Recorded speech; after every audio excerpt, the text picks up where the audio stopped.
Baik, jadi target perkuliahan kita kali ini itu tadi ya, teman-teman menguasai unsur-unsur kurikulum, kemudian bagaimana menganalisis implementasi fungsi-fungsi manajemen yang ada minimal 4 itu dalam sebuah kurikulum, kemudian dapat memvisualisasikan dalam bentuk bagan atau infografis atau peta konsep. Nah, untuk menguasai ini, maka nih ya, mahasiswa diberi kesempatan untuk mendalami bahan kajian yang telah disediakan. Saya sudah mengupload di e-kampus kita dua bahan ya, bahan nanti saya tambahkan bahan PowerPoint ini yang teman-teman mesti dibaca mulai awal sampai akhir. Bila perlu tidak cukup sekali bacanya ya. Biasanya kalau konten-konten perkuliahan itu agak berat. Jadi membacanya biasanya nggak cukup sekali. Jadi dibaca berkali-kali. Nah, dalam hal masih susah difahami juga, cobalah diskusikan ya. Diskusikan di grup WA yang kita buat itu. Tanyakan saja apa masalahnya dan mana hal-hal yang belum bisa dipahami. Tolong ditanyakan di grup. Nah, kemudian nanti ada tugas ya, ada tugas untuk minggu ini. Nanti tugasnya itu teman-teman menjawab soal ya. Ada 8 soal yang sudah saya sediakan yang jadi satu dengan bahan yang sudah saya kirim itu untuk dikerjakan nanti di tempat kerjanya masing-masing. Tolong dikerjakan, kemudian di jawabannya itu ditulis dalam file dokumen, tuh dikirim ke e-learning yang kita punya. Batas waktunya 1 minggu mulai hari ini sampai nanti hari Jumat. Jumat jamnya sama. Oke, nah ini. Nah, teman-teman sekalian, ini yang berikutnya adalah ini yang harus dikuasai ya tadi ya, sudah saya sampaikan. Apa itu unsur-unsur kurikulum, kemudian bagaimana mengimplementasikan manajemen dalam sebuah kurikulum. Nah, bicara tentang manajemen kurikulum, ya, itu berarti kita bicara dulu tentang apa fungsi-fungsi manajemen, kemudian kita terapkan fungsi-fungsi tersebut itu di dalam unsur-unsur yang ada di dalam kurikulum. Nah, ini baris pertama ini namanya fungsi-fungsi manajemen. Fungsi-fungsi manajemen itu artinya sebuah aktivitas-aktivitas yang ada di dalam sebuah manajemen atau aktivitas yang dilakukan seorang manajer di dalam sebuah pengelolaan atau manajemen. Itu minimal itu ini ya, fungsinya minimal itu ini. Sekalipun banyak sekali perbedaan pendapat yang kemarin di awal sudah saya sampaikan. Bahkan ada 12 fungsi manajemen dalam sebuah manajemen, tapi minimal itu 4 ini. Yaitu fungsi perencanaan, merencanakan sebuah kegiatan, kemudian pengorganisasian atau mengkoordinir, dibagi siapa mengerjakan apa, tanggung jawabnya bagaimana, itu namanya fungsi pengorganisasian. Kemudian setelah dibagi pekerjaan-pekerjaan rencana tadi itu, kemudian dilaksanakan, namanya fungsi pelaksanaan. Nah, setelah dilaksanakan, harus dipastikan apakah yang dilaksanakan itu sesuai dengan perencanaan apa tidak, maka muncul fungsi namanya fungsi pengawasan. Atau orang lain, tokoh lain menyebutnya dengan fungsi controlling, kok mengontrol. Jadi fungsi pengawasan itu untuk memastikan apakah pelaksanaan yang dilakukan oleh orang-orang yang ada dalam organisasi itu sesuai dengan rencana yang ditentukan. Oke, nah aktivitas manajemen seperti itu, bagaimana kalau diterapkan di dalam sebuah kurikulum? Nah, maka kemudian kita lihat apa itu kurikulum dan unsur-unsur yang ada dalam kurikulum itu apa. Nah, kalau kita lihat di dalam definisi kurikulum yang disebutkan dalam Undang-Undang Sisdiknas misalnya, bahwa kurikulum itu adalah sebuah pengaturan yang terkait dengan tujuan, isi, bahan, dan cara yang dijadikan sebagai pedoman untuk mencapai sebuah tujuan pendidikan. Itu namanya kurikulum. Ya, saya ulangi ya, jadi kurikulum itu adalah ya, pengaturan terhadap sebuah tujuan, kemudian isi dan bahan, serta cara yang digunakan sebagai pedoman untuk mencapai tujuan. Itulah kurikulum. Nah, kurikulum dengan definisi seperti itu berarti di dalam kurikulum itu ada unsur tujuan, ada isi. Isi itu berarti apa yang dipelajari untuk mencapai tujuan, itu namanya isi. Kemudian ada bahan. Bahan itu artinya berarti bisa bahan ajar, media pembelajaran, yang di situ ada isinya yang dipakai oleh peserta didik untuk mencapai tujuan, itu namanya bahan. Nah, kemudian ada cara atau pedoman bagaimana mengelola sebuah pembelajaran untuk mencapai tujuan. Nah, saya mengatakan itu sebagai metode pembelajaran. Nah, jadi bicara tentang kurikulum itu tidak lepas dari itu. Kurikulum itu ya ada tujuannya, ada isinya, ada bahan, ada cara atau metode. Nah, karena itu kalau kita bicara tentang manajemen kurikulum itu berarti menerapkan fungsi-fungsi yang ada 4 tadi itu di dalam unsur-unsur yang ada dalam kurikulum. Sehingga formasinya seperti ini. Jadi bagaimana merencanakan tujuan kurikulum, bagaimana mengorganisasikan tujuan kurikulum, bagaimana pelaksanaan tujuan kurikulum, implementasinya, dan bagaimana pengawasan terhadap penetapan tujuan kurikulum. Nah, inilah yang aktivitas dalam manajemen sebuah kurikulum. Itu baru tujuan, nah, belum isinya. Bagaimana merencanakan isi kurikulum, bagaimana mengorganisir, bagaimana melaksanakan, dan seterusnya. Jadi, sekali lagi, bicara tentang pengaturan terhadap kurikulum, itu berarti mencakup bicara juga, mengatur juga terhadap tujuan kurikulum, isi kurikulum, bahan yang di situ ada isi untuk mencapai tujuan kurikulum, kemudian cara atau pedoman yang digunakan untuk mencapai, yang dilakukan untuk mencapai tujuan. Nah, semuanya diatur. Kita bayangkan kalau kurikulum yang isinya seperti itu tidak diatur, kira-kira perjalanan sebuah lembaga pendidikan kayak apa? Jadi pasti tidak efektif dan tidak bisa mencapai tujuan yang diinginkan oleh kurikulum. Itulah pentingnya kenapa kurikulum itu perlu di-manage, perlu diatur, sehingga ada manajemen kurikulum. Nah, bicara tentang pengaturan terhadap kurikulum, itu berarti tidak lepas dari setidaknya ada 8 hal, ya. Minimal ada 8 hal yang diatur di dalam kurikulum atau yang di-manage dalam kurikulum pada suatu lembaga pendidikan. Yang pertama, mengatur terkait dengan struktur program atau struktur kurikulum. Jadi kalau di kurikulum ada program-program kegiatan,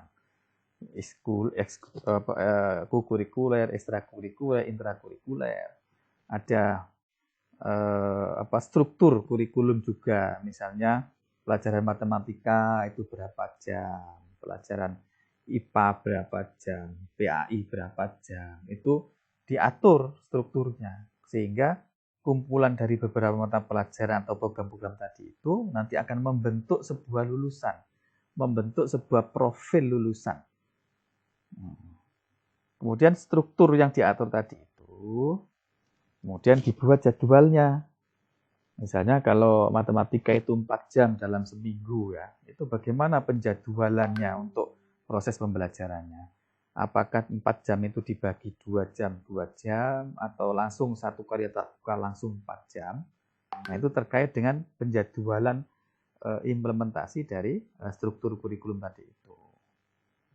Nah, kemudian diatur juga tentang kalender pendidikan. Kalender pendidikan itu kalender yang di situ memuat hari efektif dalam 1 tahun, hari libur atau hari tidak efektif dalam 1 tahun, kapan liburnya, berapa hari, itu semuanya ada di sana dalam 1 tahun, ya. Nah, dengan kalender ini nanti guru itu sudah bisa merancang jauh-jauh hari. Dia akan mengajar matematika misalnya di kelas X ya. Itu berapa kali tatap muka.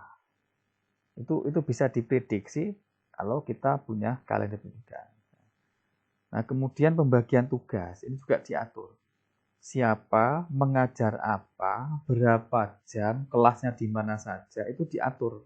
Tugasnya dibagi oleh seorang manajer, yaitu kepala madrasah. Jadi kepala madrasah sebagai manajer sekolah, kepala sekolah sebagai manajer sekolah, itu harus mengatur tentang pembagian tugas guru-gurunya, mengajar apa, berapa jam, di kelas mana saja, itu diatur. Namanya pembagian tugas. Nah, kemudian pengaturan juga terkait dengan penempatan siswa. Jadi terkait dengan siswa ini misalnya, pengelompokan siswa itu kan macam-macam dasarnya. Ada termasuk berdasarkan prestasi, sehingga muncul kelas unggulan. Ya. Ada kelas unggulan, sekalipun ini sebenarnya tidak direkomendasikan, karena akan menimbulkan banyak hal, kecemburuan sosial dan sebagainya. Ada kelas unggulan, ada kelas tidak unggulan, ada kelas anak-anak pintar, ada kelas anak-anak bodoh dan seterusnya. Itu tapi faktanya di lapangan itu ada pembagian kelas itu berdasarkan ranking dan sebagainya. Kemudian penyusunan rencana pembelajaran. Artinya kegiatan pembelajaran dalam 1 tahun yang dilakukan oleh guru itu harus direncanakan. Harus diatur. Nah, bicara tentang penyusunan rencana pembelajaran itu terkait setidaknya 6 hal ini, teman-teman sekalian. Ada 6 hal yang diatur, yang direncanakan dalam rangka untuk merancang sebuah pembelajaran. Jadi guru ketika mengajar, itu 1 tahun sebelumnya itu harus direncanakan dulu. Sehingga muncul namanya prota. Prota itu program tahunan. Dalam 1 tahun itu berapa kali dia mengajar di kelas tertentu, jam berapa saja, kemudian berapa lamanya, dan hari apa saja, itu bisa harus diprediksi, harus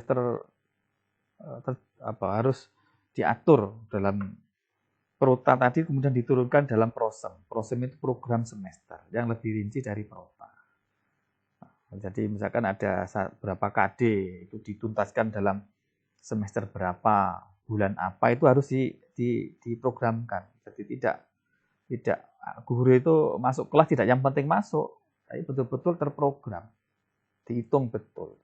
Sehingga perlu dihitung namanya pekan efektif. Pekan efektif dalam 1 minggu, dalam 1 pekan, dalam 1 tahun itu ada berapa pekan, berapa minggu yang itu efektif atau tidak libur.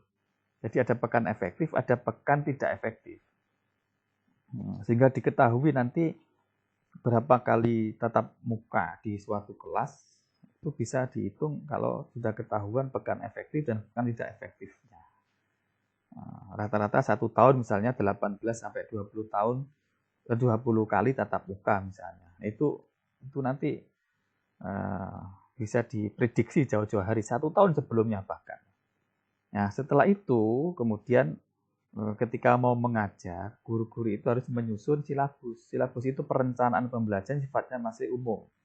Setidaknya minimal mencakup 4 hal lah. Kompetensi atau apa yang harus dikuasai oleh siswa, kemudian apa yang harus dipelajari, bagaimana mempelajarinya, dan bagaimana menilainya.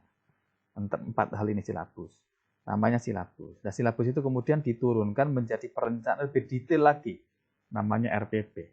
Rencana Pelaksanaan Pembelajaran yang turunan dari silabus. RPP itu lebih rinci lagi. Di sana sudah ada langkah-langkah pembelajarannya, ada media yang harus digunakan, ada instrumen yang dipakai untuk mengukur ketercapaian hasil belajar. Nah, itu RPP. Jadi lebih rinci daripada silabus. Jadi teman-teman sekalian, semuanya ini itu harus diatur, harus direncanakan sejak awal.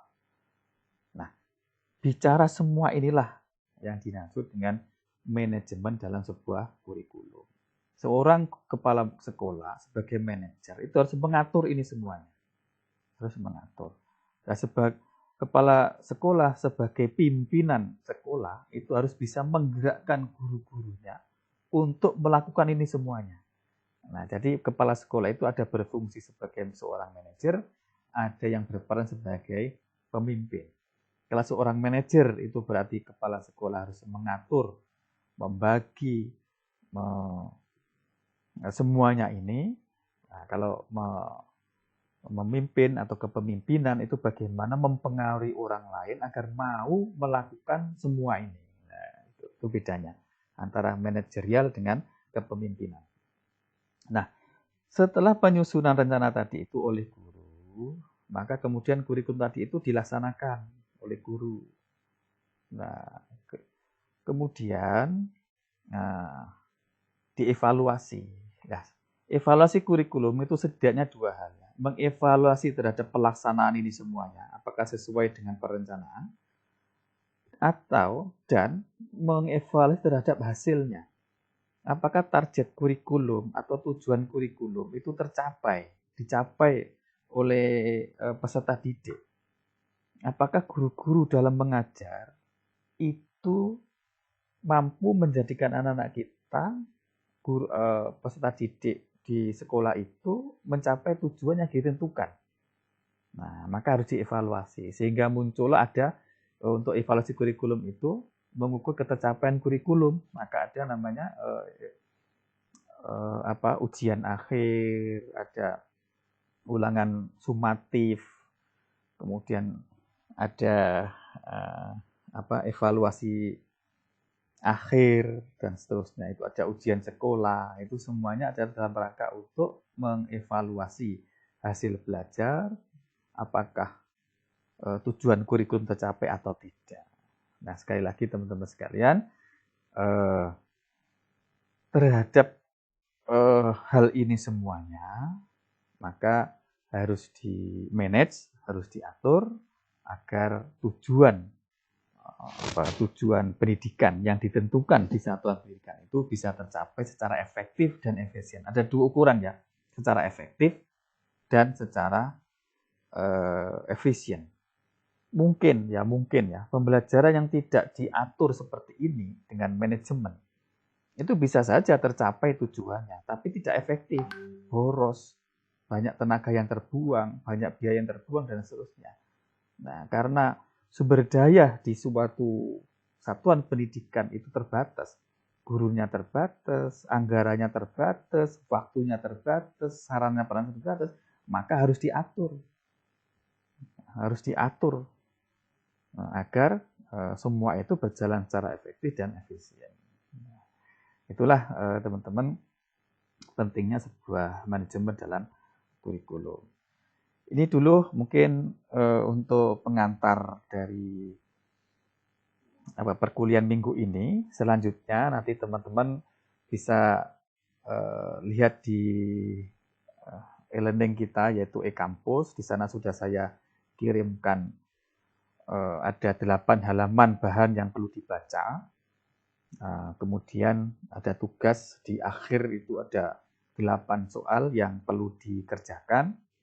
Nah, setelah itu hasil pekerjaannya ditulis di file dalam bentuk dokumen, kemudian dikirim ke e-kampus sebagaimana biasa. Batas pelaksanaannya selama 1 minggu. Silakan dipelajari berkali-kali, kemudian dikerjakan soalnya, latihannya dikerjakan. Nah, dalam hal misalkan ada kesulitan untuk menjawab atau memahami teks bahan yang saya kirimkan, itu teman-teman silakan berdiskusi, saling bertanya, saling membantu di grup WA kita atau langsung bertanya di LMS atau Learning Management System atau e-kampus. Sekian, terima kasih. Apapun semoga bermanfaat.